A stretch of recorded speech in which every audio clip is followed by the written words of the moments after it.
This is the City of Waupaca's City Plan Commission meeting.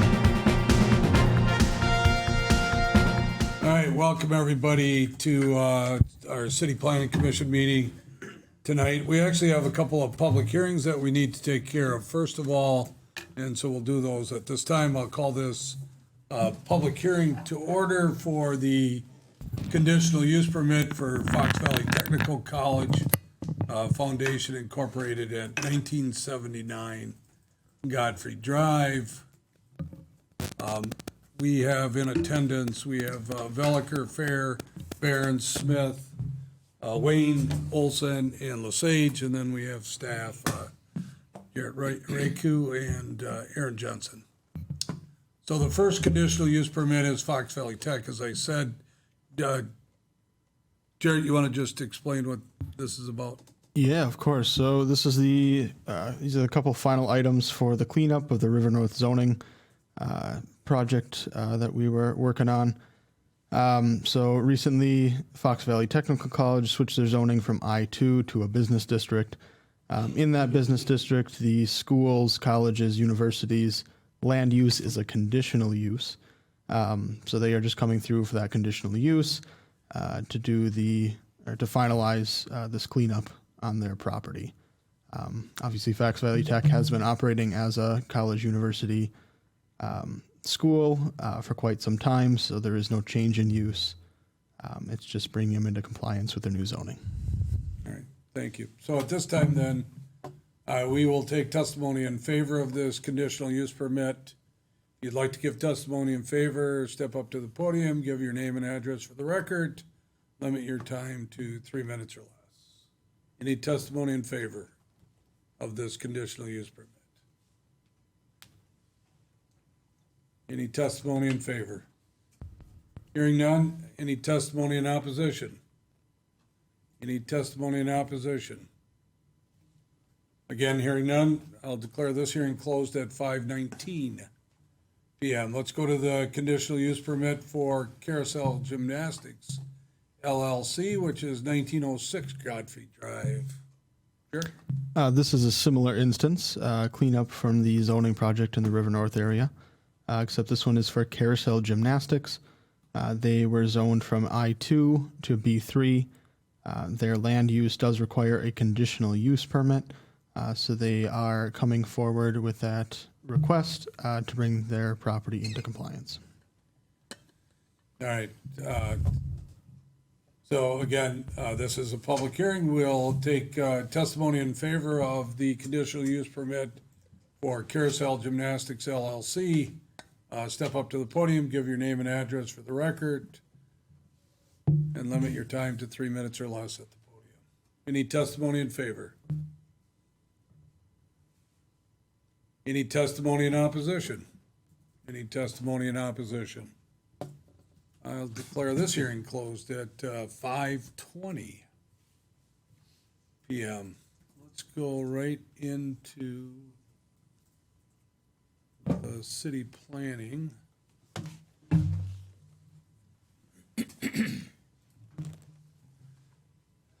Okay, welcome everybody to our regular scheduled City Planning Commission meeting.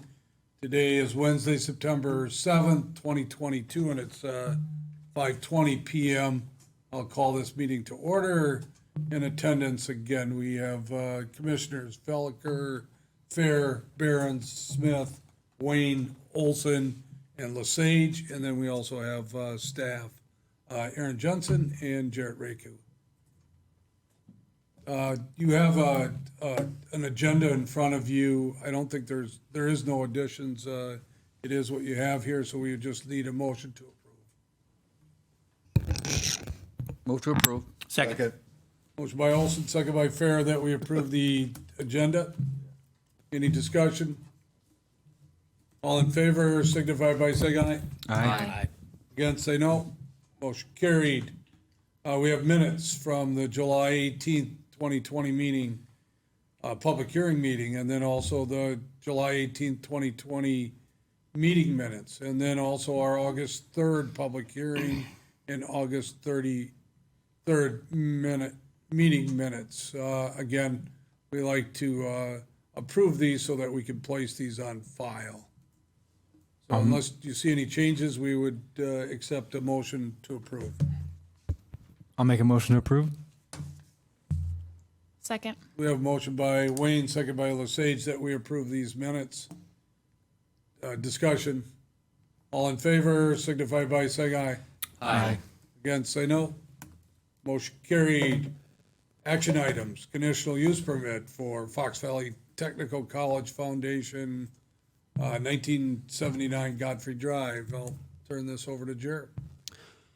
Yeah, so this was one of the public hearings, public hearing items. So this is for Fox Valley Technical College. They recently went through a zoning change as part of the city initialized zoning alterations for the River North area, or the parcel surrounding the future River North neighborhood. They were switched from I-2 heavy industrial zoning district to a B4 strip commercial district, which is in line with our future land use map, and also allows for their land use on that parcel. As such, to bring them fully into compliance, their land use does require a conditional use permit, which is what is in front of you today. So upon approval of this conditional use permit, they would have full compliance in their property, until, of course, they come to do any major alterations or any major site amendments, if they ever do. So yeah, happy to take any questions. Jared, I just have one question, and this is really going to pertain to the next conditional use too, because they're pretty similar. When you talk to either of the parties, either through Fox Valley Tech or Carousel Gymnastics, did either of those parties give you any indication that they were interested in any change or expansion of their businesses? No indication was provided for that. The development on Fox Valley Tech's parcel, they did have a section for a proposed addition, but speaking with them, they really weren't planning on doing that proposed addition anytime soon, unless their enrollment were to come up substantially, and they see an absolute need for it. Same with Carousel. I guess nothing really came up with Carousel, and there were no future plans or planned additions on their parcel. Okay. So, and they didn't mention anything about it. Yeah, thank you. All right, so we'd be looking for a motion to approve this conditional use permit. So moved for approval. Second. Motion by Ferris, second by Veliker, that we approve the conditional use permit for Fox Valley Technical College at 1979 Godfrey Drive. Discussion? All in favor signify by saying aye. Aye. Against, say no. Motion carried. Conditional use permit, Carousel Gymnastics, 1906 Godfrey Drive. Jared? Again, another one of your public hearing items. This is for Carousel Gymnastics. They were zoned from I-2 Heavy Industrial District to B3 General Commercial District, which is in line with their future land use map and also allows them the land use on their parcel. With that zoning district, it would require a conditional use permit. So they are coming forward with that to bring their property into compliance. All right, any questions? Again, pretty clean. I just need a motion to approve. Move to approve. Second. Motion by Olson, second by Wayne, that we approve the conditional use permit for Carousel Gymnastics LLC at 1906 Godfrey Drive. Any further discussion? All in favor signify by saying aye. Aye. Against, say no. Motion carried. Site plan review for the City of Waupaca Public Works Facility, which the address will be 500 Harding Street. And Justin, I'm assuming, or is that Jared? I'm happy to explain a little bit, and I can pass any questions on to Mr. Behrens. So even as the city, we are required to come forward and get our site plans approved, any conditional use permits approved. So we are bringing forward a site plan for the new Public Works facility at 500 Harding Street, which is the old football field. The property has already been rezoned to accommodate that use. They are now in the final stages, looking to get approval for this before they send out the bid packages,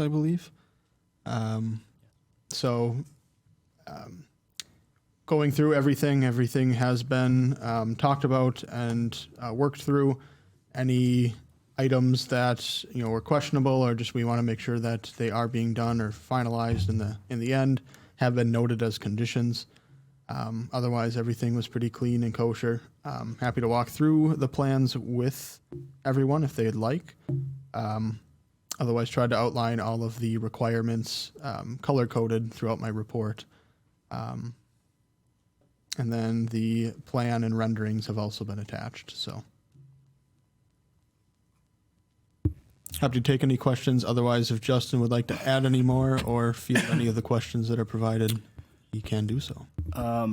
Yeah, I guess I was planning on saying a few things about this, knowing this group and the things we're typically interested in. And Jared already touched on the zoning that was changed a number of years ago to accommodate this. Setbacks have been satisfied within that zoning code. On page 57, Aaron, the next one down, if you could. This is our landscaping plan. So this does many things for us. It makes it nice and beautiful, gives us the aesthetic touch in that neighborhood area. It also is providing our screenings. So you can see there's a lot of trees that we're going to be planting out here, over 20 total trees. We followed our urban forestry guidelines to diversify our canopy so that when things happen in the future as far as like climate change and pests, we don't see major die-outs in certain areas. We have a lot of perennials that we're putting up front and around this building. On the west side, this is showing north, or it's aligned to be north. We have a backup generator, which would be screened. We have fencing around here. And most of our outdoor storage would be to the north or to the northeast in those corners behind like the salt shed. We are already staging things there now. But again, those things will be screened by either existing trees and plants or new ones that we do plant. We have a large like stormwater feature in the northwest there. It's a dry pond, much like what's out on the east end by Commercial Drive in those apartments.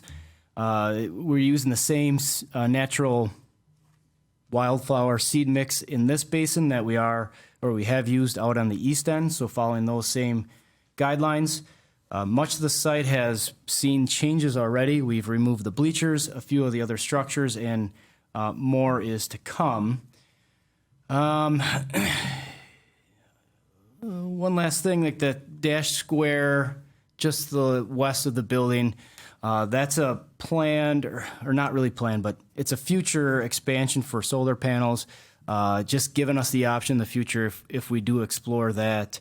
That's where an array could go if it becomes something the city desires to do. If you scroll down, you'll see the plan sets. These are out in the streets for advertise and bid now. A lot of details on here. We had a lot of experts, civil engineers, structurals. We had plumbing engineers, mechanicals, all take a crack at what would be up to code. This is going down to Madison for approval down there, and those plans will then be returned back to the city here, stamped and saying they are approved. Any additional approvals or permits I'll work with Jared on and getting before we break ground. The renderings are shown further down, which is kind of the meat and potatoes that this group usually hones in on. Starting on page 113, I believe.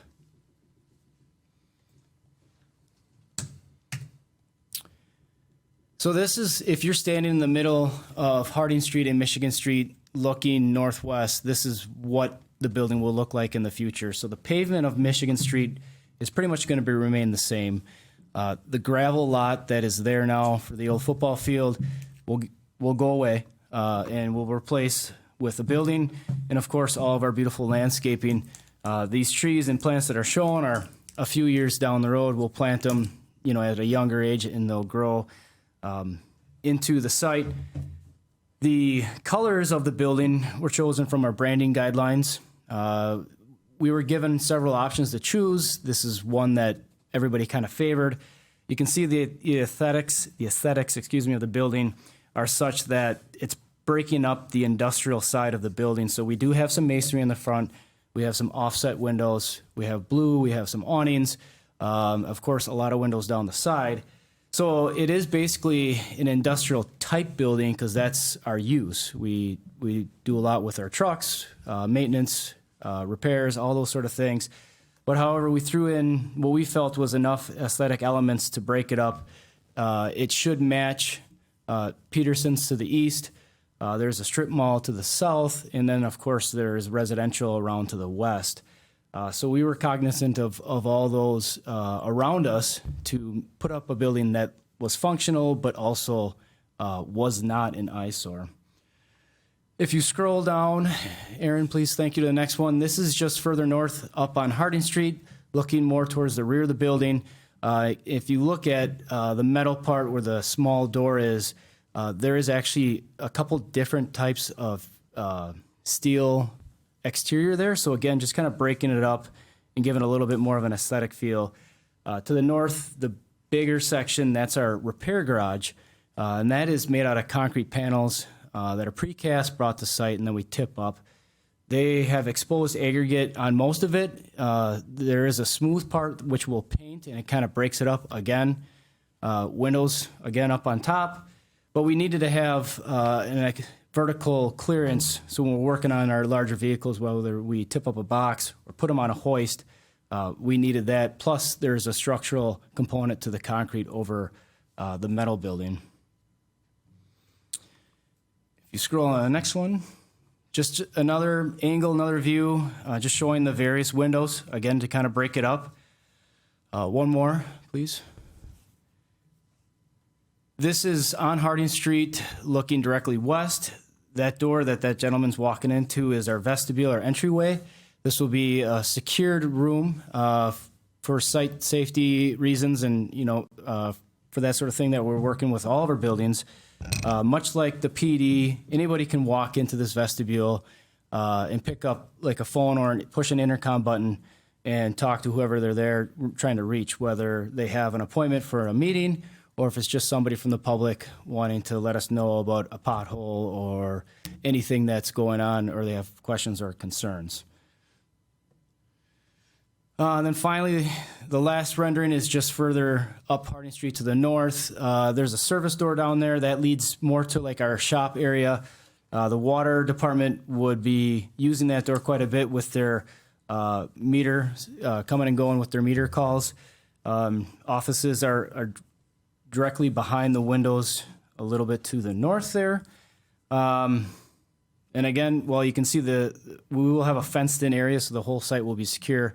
To the right of this picture is a gate that we'll have installed for our site security. The last bit of it is this is our what we've picked out for our colors. So again, following the branding guidelines, the blue, the gray, and the whites, mostly on the exterior, but some on the inside. Certainly the interior of the building needs to look nice as well. We have we have a couple countertops, some in the break room, some in like the office supply area. That's what those will look like. Then finally, the bottom is a polished concrete. So when we worked through this, at one point there was called out to have carpet next to tile, next to concrete, and we tried to make it much more efficient. So we removed all those extra flooring pieces and just went with concrete floor throughout. In the office break room area, it will have this polished, textured look to it to give it a little bit more of a softer touch. Out in the main garage area, mechanic area, it'll be your standard gray concrete. So that's all I got, unless you have questions.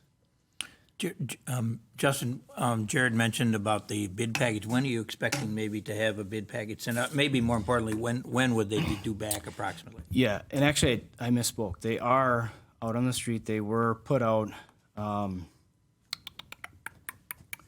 last Friday, so before Labor Day, and they're due back on the 21st. And I'll note that, the site plan approval tonight does not approve the project going forward. It just gives us approval with the site plan. We do have to receive these bids and then get approval from council to bring on a contractor and then execute the project.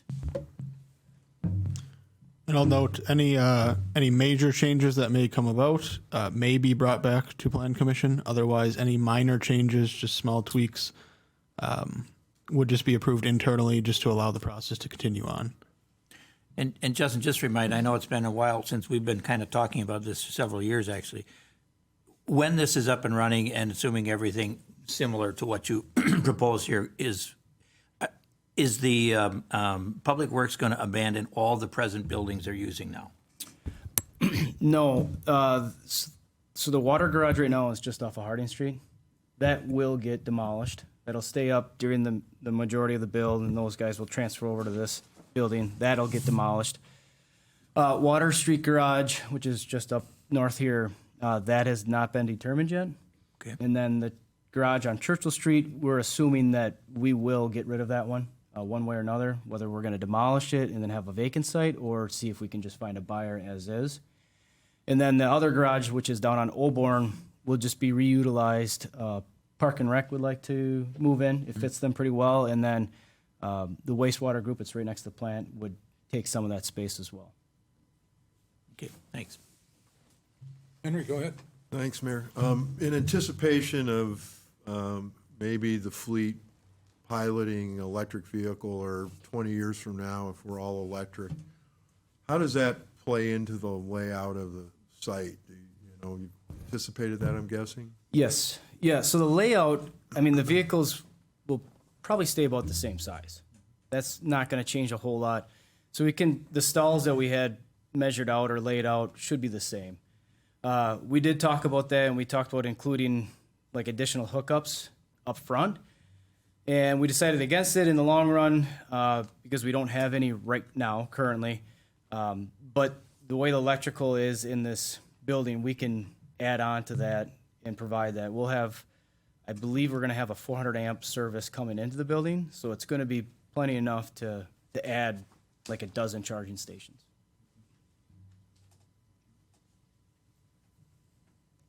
All right. Anybody else have any questions? All right, so we're looking for a approval from the Planning Commission of this site plan review. Mayor, I think I should probably abstain. Okay. Okay. I'll make a motion to approve the site plan for the proposed Public Works maintenance facility. Second. Motion by Veliker, second by Wayne, that we approve the site plan review for the City of Waupaca Public Works facility. Any further discussion? Does this go to the council then? No, site plans are approved at Plan Commission. Right. Ready to vote? All in favor signify by saying aye. Aye. Against, say no. Abstain. One abstention. Motion carried. All right. Thank you, Jared, Justin.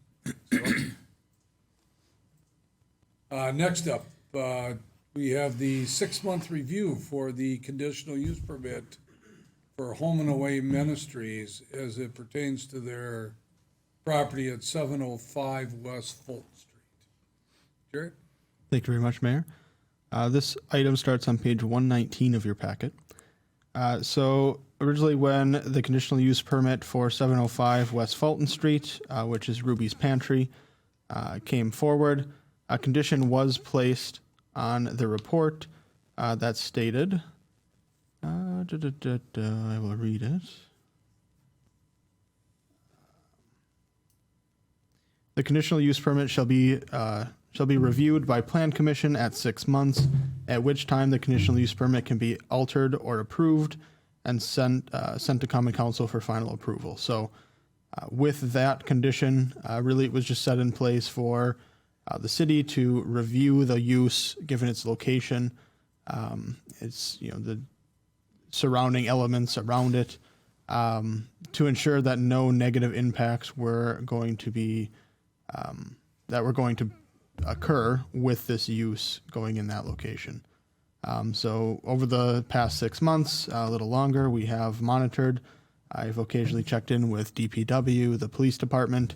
I did a final check-in with each of them. Their responses have been included, just in regards to complaints, violations. So really with nothing coming forward, no additional conditions have been placed on the final approval. Just that one condition that I read was taken out, as we'll no longer need a 6-month review. So other than that, all the conditions really are the same. This would be recommended for approval to council. Otherwise, recommended denial to a council as well if there are other issues. If there would be a condition that we'd like to add, that's certainly something that could be done as well.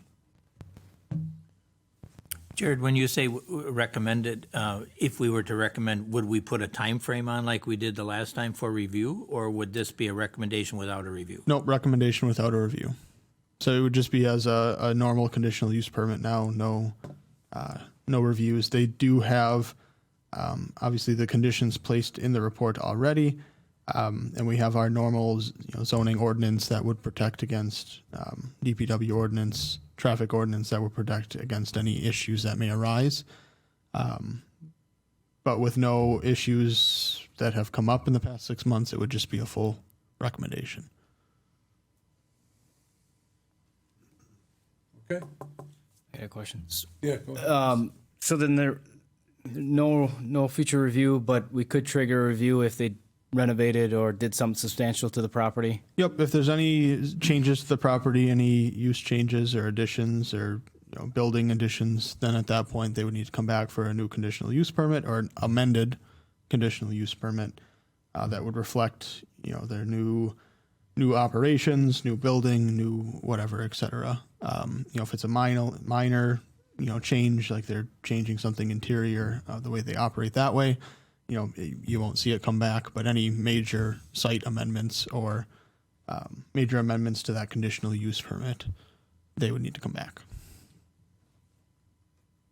Henry, go ahead. I don't know, I followed a truck making a movement in there a couple weeks ago, and it was pretty dicey. They were coming into town and making a right. So I know we're going to be studying Fulton Street in the future for a possible project. I don't know if we could go up on top of the hill and look at that intersection again. I know at one time, another development at that site, we had talked about trying to fix that intersection a little bit.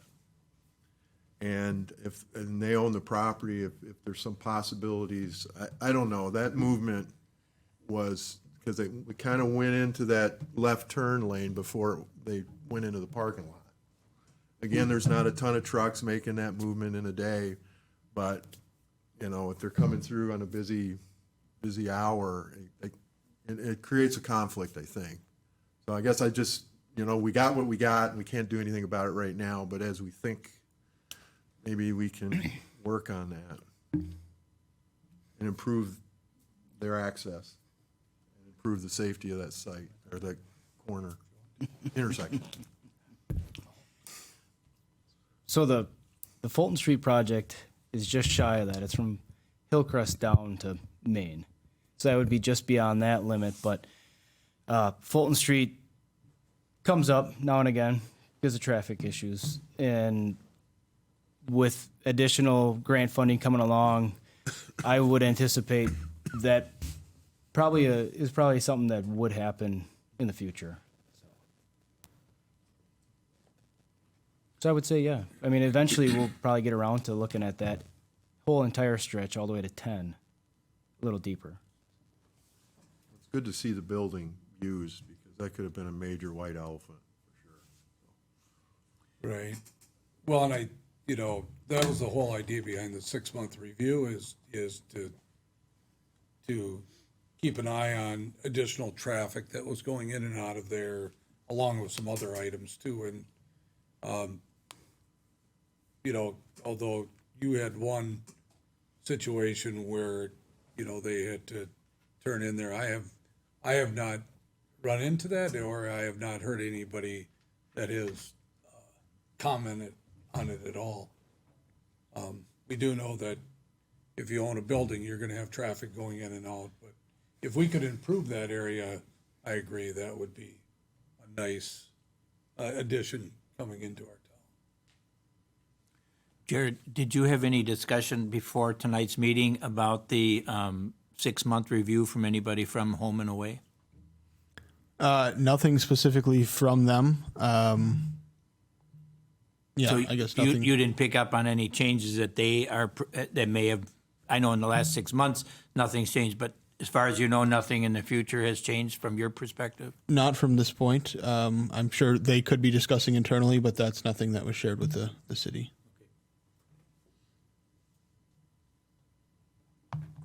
And there is a representative here from Ruby's Pantry if you would like to ask that specific question and if they would like to answer. But Well, if they would like to take the microphone and give us anything in terms of future, that would be great. We have no changing going on, nothing at all. So it's just how Could it you is just right give your now. name for the Oh, record? I'm sorry, I'm Roxanne Saar. I'm the executive director of Ruby's Pantry. So right now it's just being used, it has the freezer, the cooler, the warehouse, staging area, the loading docks. That's all we're using. And we don't have any plans to do anything else, just use it for our Ruby's Pantry. Once upon a time, there was a discussion about the front section on Fulton Street to be used for some retail. Yeah, Is that still? no. Nope. No. Yeah. Okay? Anything else, or? No? Thank you. Thank you for coming. thank you. All right, so we'd be looking for a motion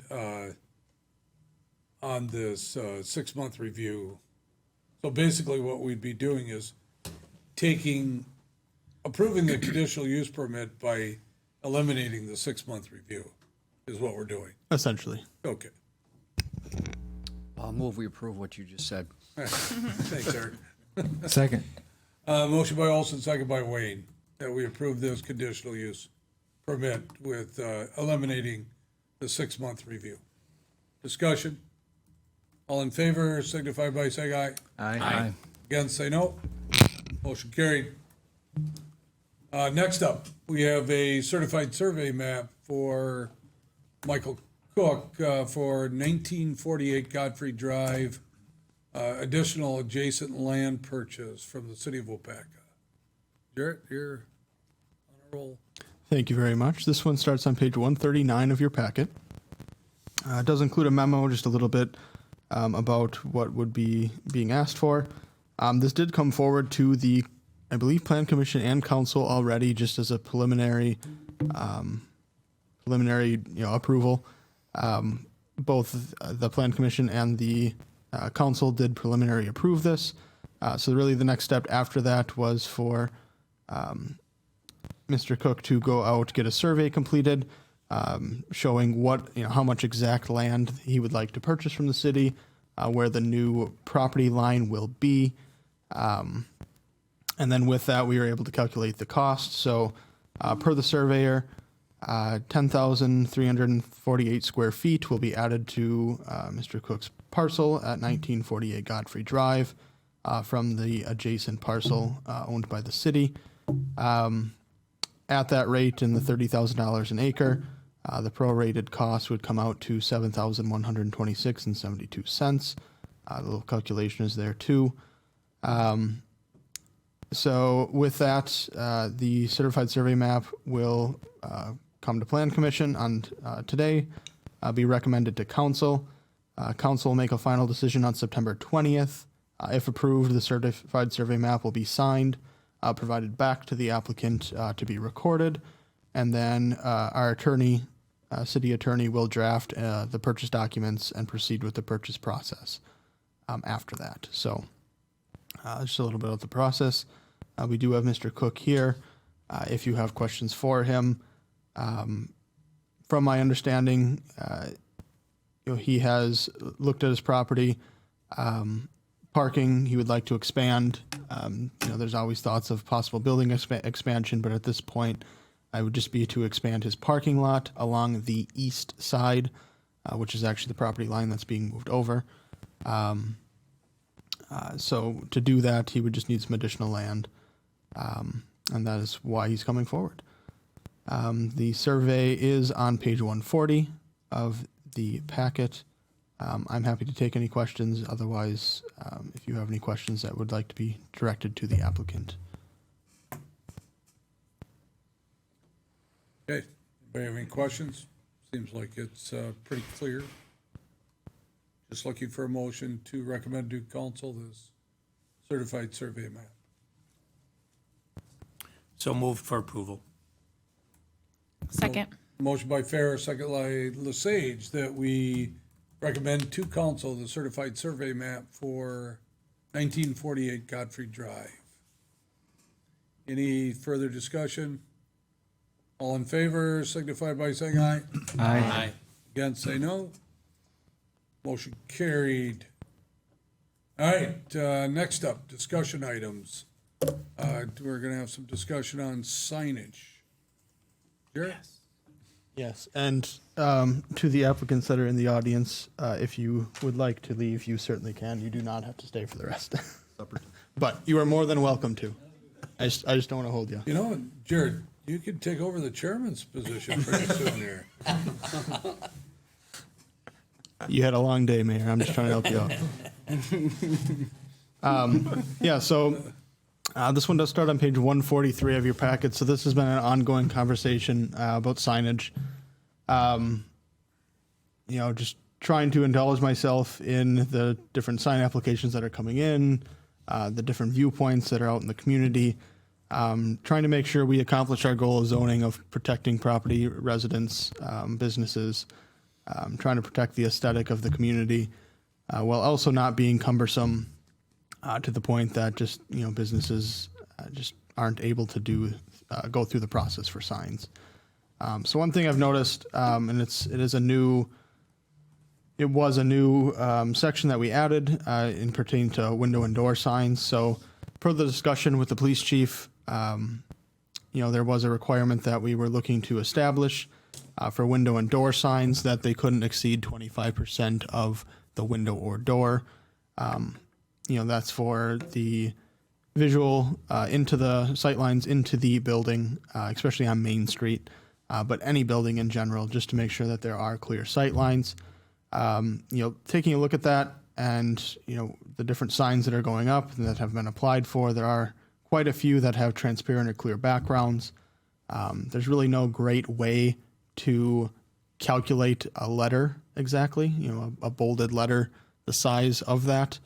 So really the only way that we have been measuring the signs is that you draw the smallest possible polygon around all of the elements. And so if that polygon is a 5x4, that window sign is a 5x4, even though it may have a transparent or clear background. So that's one hiccup we continue to run into, get a lot of pushback on, and I understand the sentiment with it. I do understand the sentiment with the 25% rule as well. So trying to find just a good way that we can keep those sight lines, encourage that, while also not making it cumbersome for the property owner. So one thing I was taking a look at and proposing for the window and door signs, bringing that back to what it was before we changed it recently, to not permitted, so not needing a permit. So window and door signs could go up without a permit, but they would have to adhere to select requirements such as window and door signs with a transparent or clear background shall not exceed 50% of the window or door area. All other window and door signs shall not exceed 35%. So if it has a solid background, it couldn't exceed 35%. And those numbers could be discussed here today. They are up from the standard 25% that we have now. We could make it a solid 50% across the board. We could make it higher for transparent and clear background signs, and higher for the solid background signs. That is certainly up for discussion. Otherwise, just adding that requirement of significant clear observation of the interior of the premise shall be required from the public view at all times. So by simply stating that, we are accomplishing the police department's goal of having that visual sight line for safety, and then just carrying over one of the requirements from our current sign code that they shall not become unsightly or illegible. Peeling or chipped or removed shall be replaced. So that would be one of them. So I guess we can take it sign by sign. There's another section dealing with historic signs. So we can have a little discussion on window and door signs if you'd like. Yeah, I guess really to reiterate, one of the big ones is the percentage of the window or door area. What we would feel is accomplishing the police department's goal of having that clear sight line while still allowing the different businesses to have the size sign they want that works with their window and doors. Anybody? Comments? Henry, go ahead. I don't know, it seems pretty reasonable. You guys had talked about it, the staff level. I think my only thought is, we just got to make sure whatever is decided that they know what the deal is. Mm-hmm. That's always a challenge every time the city makes a decision, that people understand it. Seems reasonable, seems to be making a movement towards the business aspect of it, but you're balancing it with public safety, so. So by Seems not, reasonable. yeah, by not doing a permit, Jared, I'm not saying one way or the other, I'm just wondering if somebody was to put up a sign on their door and they didn't come to the city and ask first, what if it's not in compliance?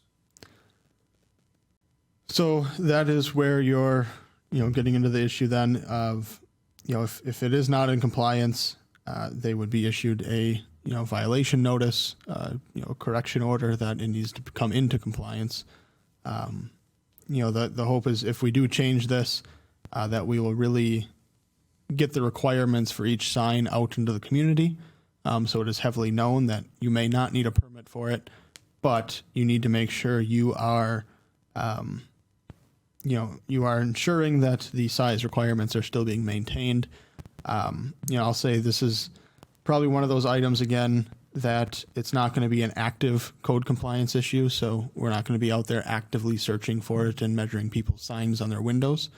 But if it is clear, from a PD complaint, or a pedestrian complaint or some sort of safety complaint, that, hey, this sign is way over limits. It's definitely not in compliance. It covers the whole window. That's the thing that we're really going to take action on. So it will be probably more of a passive code compliance issue, rather than active. But, we'd take it case by case. We'd try to educate the public as much as possible. And then we'd handle the violations if they come in. Yeah, I guess that's exactly what I was hoping for. The answer is that we would make sure that we educate people so that they don't get frustrated with the whole situation of putting up a sign and not working out. And then the difference, and chime in here on this one, because Jared talked about this too, the difference between the clear background versus the solid background where you can't see through it. I mean, obviously, I think if it's clear, you could have a larger area of, the sign could be of a larger area, or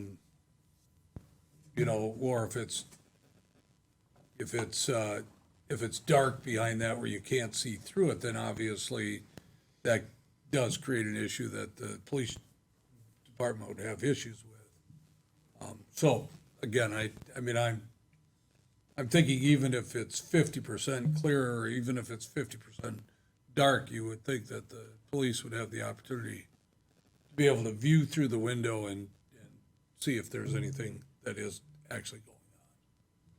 I can't imagine paying that kind of money for a glass door and then covering it up completely so that you can't see through it. It doesn't hardly make sense to me. But. Do we think it would make more sense to make it the same for each, so 50 and 50?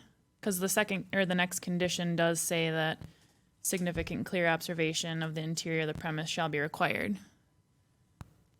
Yeah, I think it would make it simpler, wouldn't it? if we just made it Because everything? we're still making sure that they can see in and observe. Yeah, I like that. Anybody else? You okay with that? All right. What, did you have any other specific questions too? Jared, I can't remember. No, that's really it. I guess one thing that was eliminated, it's no longer a condition, is we did have the requirement that it was one sign per window or door. So we did run into an issue with a multi-tenant building in the downtown that they had 3 tenants. They had 2 in there currently, and they wanted to fill another vacant space, so they were going to add a door sign to their door, which, you know, we had to, if they wanted to add that door sign, they actually had to create a whole new sign that incorporated all 3 businesses into the one sign. You know, although I think that looks very nice, you know, I think it also would have worked just ensuring that they do meet that size requirement, but just being able to put up that 3rd sign. So, you know, that instance was just one case. There are a couple others too, that made us kind of go towards just requiring that size, and not requiring a certain number on the door. They would be still required, you know, calculated in that same way, that you would draw that polygon around them. So you couldn't have, you know, a bunch of signs at the top and a bunch of signs at the bottom. You know, you're still trying to make it nice, neat, organized in a way, while still keeping in the size requirements. So that's one other thing that we took out of the requirements, just the number of signs on a door. So it could be 5 different signs, as long as it meets that 50%. So if they had 5 different businesses and they wanted to have a little sign for each, they could have, you know, the 5 different signs as long as it meets that 50%. And then one thing this doesn't cover, it's just incidental signs. So incidental signs would be on City Hall, for example, it has maybe a handicap sticker for the handicap button or sign or something like that, or in and out. You know, incidental signs like that wouldn't count towards this window maximum. You know, credit card signs that show that we accept Visa, MasterCards, things like that, the smaller little window clings. So that's another element that was really never part of this, but just that I'm mentioning is they'll be counted as incidental. So incidental signs are different than temporary signs. Correct. Our favorite topic. I am so sorry. All right, this was just for discussion tonight. So you're going to bring this forward for approval in the future? Yep. So we'll bring it back more of as a conglomerate, just kind of showing the different finalized things that we're looking at doing or changing in the sign code. You know, of course, it's a big section of the code, and you know, we're just trying to hit the high points at this point in time. Of course, there may be smaller changes that we bring back with any of these changes we're making, just to make sure that they fully fit. And that's just part of updating the zoning code. So that will come back for another look, and then it'll come back in ordinance format for a final decision, and then be sent to council for a final decision. All right. The other sign that I guess we'll move down to is the historic wall or historic signs. So this was added just as we thought about our historic buildings. So currently it was specifically for historic wall signs. You know, the purpose really, historical wall signs are a distinctive feature, provide a link to the community's past. We want to preserve those historic wall signs. We do want to encourage the historic wall signs on those historic buildings. Just, you know, any visitors or even community members, it really shows the character of those buildings. So let's see. we were proposing to change things such as, where they're allowed. So any existing historic sign is allowed to exist and shall be allowed to be maintained as necessary to preserve the historic integrity of the sign and its message. Such signs shall not count towards the maximum historical sign allowances. All historic designated properties or city landmarks can be permitted to have a maximum of 2 historic designated signs, subject to the following. All signs that are proposed designated as historic shall be reviewed and approved by the City of Waupaca Historic Preservation Committee, who reviews all of the exterior changes on those buildings anyways. Evidence or proof that can be provided that accurately depicts or explains why the proposed signage is historically significant to the property it is being proposed for. The proposed signage does not degrade the historical characteristic or significance of the property or structure located on the property. So just trying to expand the allowance of those historic signs while still trying to protect those historic properties. Some additional standards added. A historic sign may be relocated on the premise to facilitate its preservation. So maybe the sign is located in a spot where it's always getting hit by the sun and the UV rays are starting to degrade it. If that sign's able to be moved, we can permit that. And then if the copy or imagery of a historic sign is altered, the alteration shall be preserved or shall preserve the historic integrity of the sign, and any new portion added to the historic sign shall be and any new portion added to a historic sign may be considered a new sign. So if it's expanding that currently existing historic sign, we would look at it the same. It would have to go through historic preservation commission, and be approved. So just some additional standards there, trying to expand and make sure we allow those types of signs. So questions, comments on it?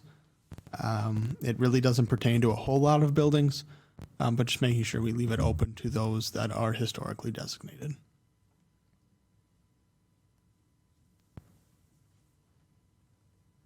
No, I like it. I think it's a nice change. And there are some guidelines that they have to follow to be able to have that on there. So, to me, it makes perfect sense. And at any time, I mean, if you wake up at 5 a.m. in a sweat and you think of something that really should be added to these, you can shoot me an email.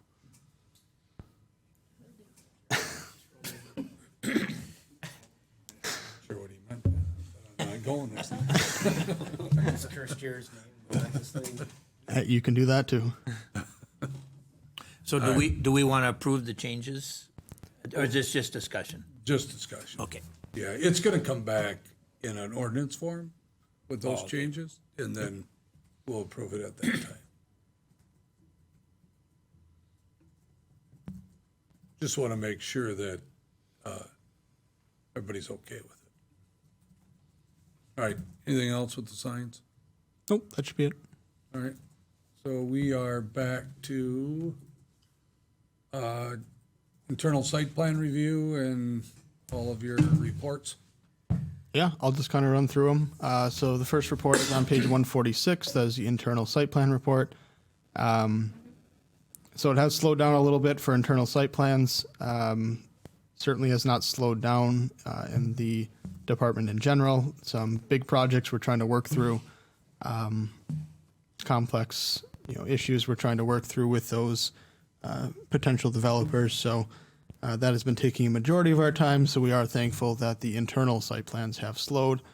A couple that have been approved at 2601 Runway Drive, Hangar 13, which is the northern part of the airport, northern airport hangars. A concrete pad expansion for parking was approved. That was run by and approved by the airport manager as well. 2 single-family homes have gone up, so nice to see those slowly continuing. The subdivision, Eastgate subdivision over there is, again, slowly filling up to its maximum. There's only 5 or so lots left that are empty. So nice to see those are filling in. Excited to And I'm sure the residents will be excited when all of the homes are complete, no more construction is happening in the neighborhood, and everybody can go about their normal lives. In process, a couple change in uses, and then 1421 Churchill Street, which is Foundations for Living. They have extended a preliminary request to change their yearly operations from October to April to more of a year-round nightly shelter. So that is currently in the works, being discussed at the staff level, and then will be brought back to Foundations for Living, discussed with them, and then eventually, depending on those discussions, approved or denied internally. Otherwise, if it is felt that it should be brought to Plan Commission, it certainly will. So that's just one that's very preliminary and is in process. Permit report. Quite a few permits are continuing to come in. Great to see our building inspectors staying busy. Code enforcement, that is blank. Just with our vacant position, there hasn't been a whole lot of time to input everything in for these reports. We are trying to take care of the main issues, the highlighted issues, as best as we can. A whole batch of letters did actually recently go out to a bunch of different complaints. So we are trying to slowly take care of those, but nothing really in the report. A couple fun reports I wanted to make sure we include that we informed you of. One is the ARPA home repair grant program. So very popular program using our ARPA dollars to expend out into the community, allow for individuals who are under a certain income threshold to receive a $10,000 grant to improve their home. Otherwise, if they're over the threshold, they are required to have a matching cash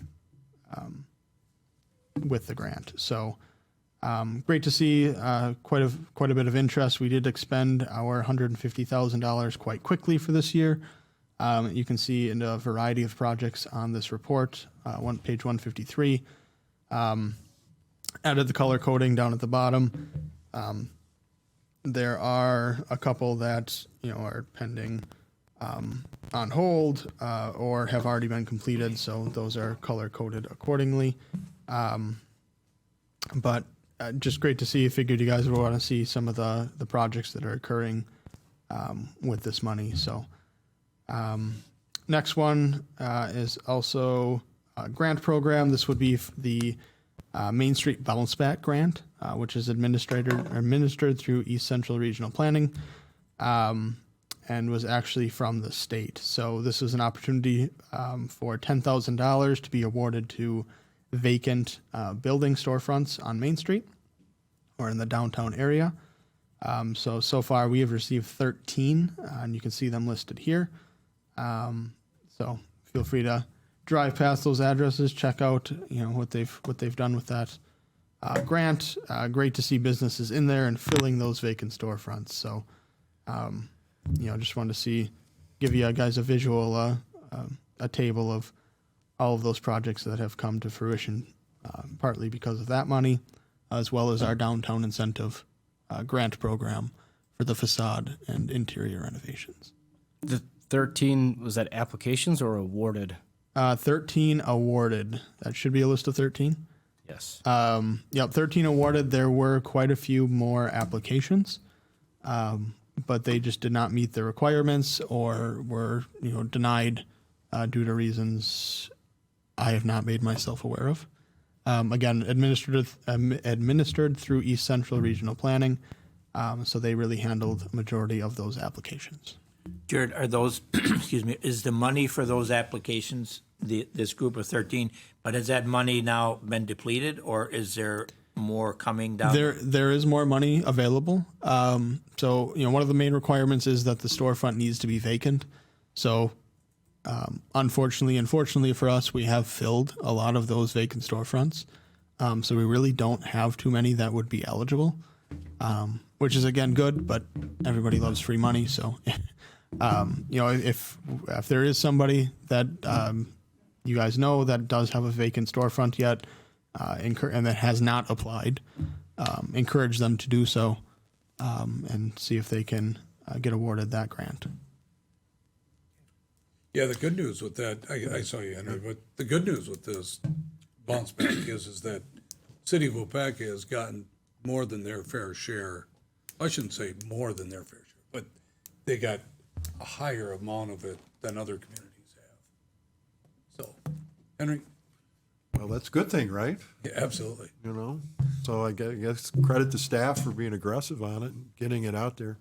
You mentioned the ARPA program. You mentioned it this year. Is there money going to come back for that next year? Correct. So with how we accepted the ARPA funds, there's only a certain amount of money we can expend to stay within, I forget the name of the limits we need to stay in. Expenditure restraint limits. Yes, those.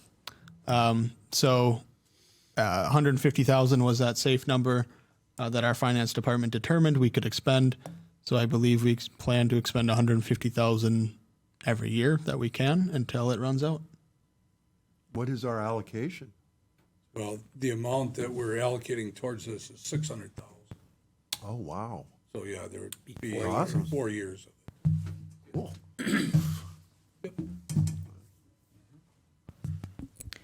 What qualifies as a vacant commercial building? Like when you say vacant, like no one's renting it, or? No. Yeah, if you are able to explain. Yeah, there's a timeline on it. Yeah, someone cannot be renting it. I don't remember what that. I don't remember what the timeline is. It's, somebody can't We be can renting. find that out, though, by Yeah. contacting East Central. But like if a building's just sitting there not being used, but there's stuff in it, is that vacant?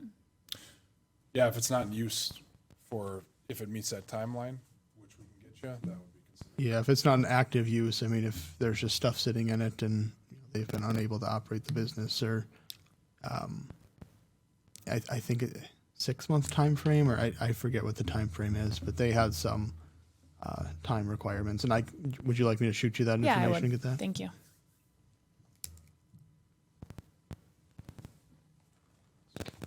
Okay. Thanks, Jared. Anything else? I'm waiting. I think he can write and talk at the same No, that's it. time. Okay. Thanks, Jared. Anybody else have anything for tonight? All right, looking for a motion to adjourn? Move to adjourn. Motion by Henry, second by Eric, that we adjourn. All in favor signify by saying aye. Aye. Against? We're adjourned at 6:19. Have a great night, everybody.